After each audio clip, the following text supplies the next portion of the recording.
आज बड़े चिंता की बात है कि कर्नाटक के अंदर कामकुमार नंदी महाराज आचार्य श्री के साथ बहुत बड़ी घटना घटी है, जो हमारे जैन समाज के लिए बहुत बड़ा कलंक है। जो कभी जैन समाज में नहीं देखी गई वो घटना घटित हुई है।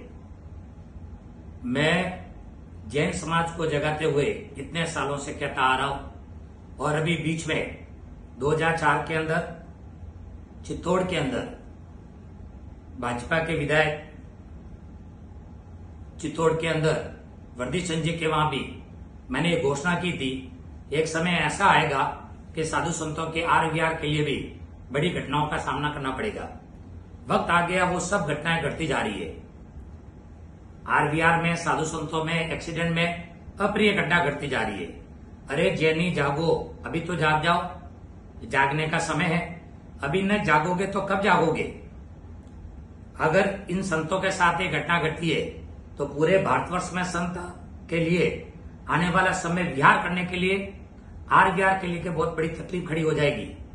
समाज एक मंच पे आके, एक स्थान पे आके, एक जगह आके, तमाम भारत देश के अंदर जितने भी ट्रस्टी है एक होकर इस मसले का निर्णय निकाले और इसके बारे में समाज को एकत्रित करके सरकार को जागृत करे। क्योंकि आपको पता है कि जब सिक्खर जी के अंदर और पवित्रनाथ जी के अंदर जब घटना घटी थी तो समाज को बाहर निकलना पड़ा था मजबूर होके, और सरकार ने जैन समाज का लोहा माना और वो मानकर समाज ने उसका सॉल्यूशन दिया।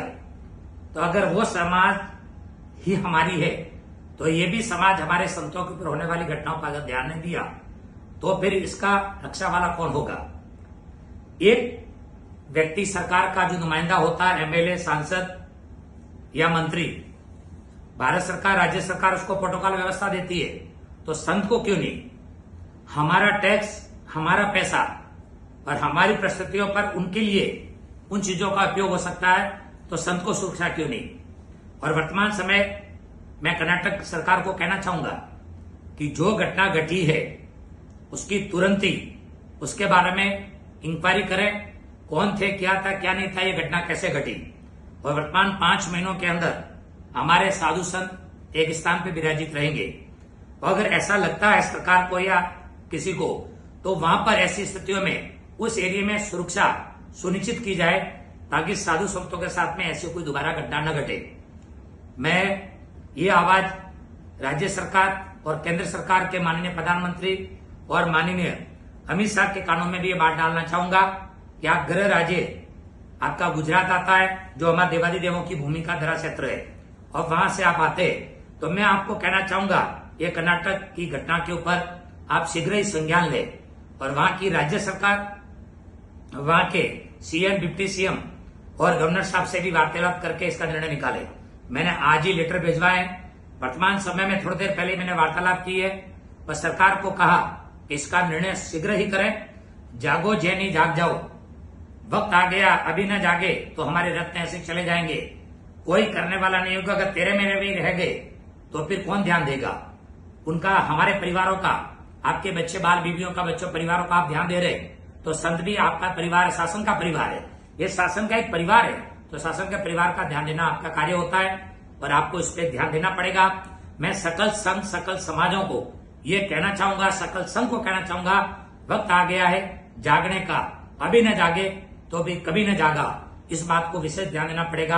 आप शीघ्र ही इस पे वर्तमान इस घटना को देखकर, जो संतों के साथ टुकड़े टुकड़े करके बोरी में डालकर घटना घटी है, शायद हमारे इतिहास में पहली बार ये घटना देखने को मिली है। कृपया शासन और समाज एकत्रित होकर इसका समाधान निकाले।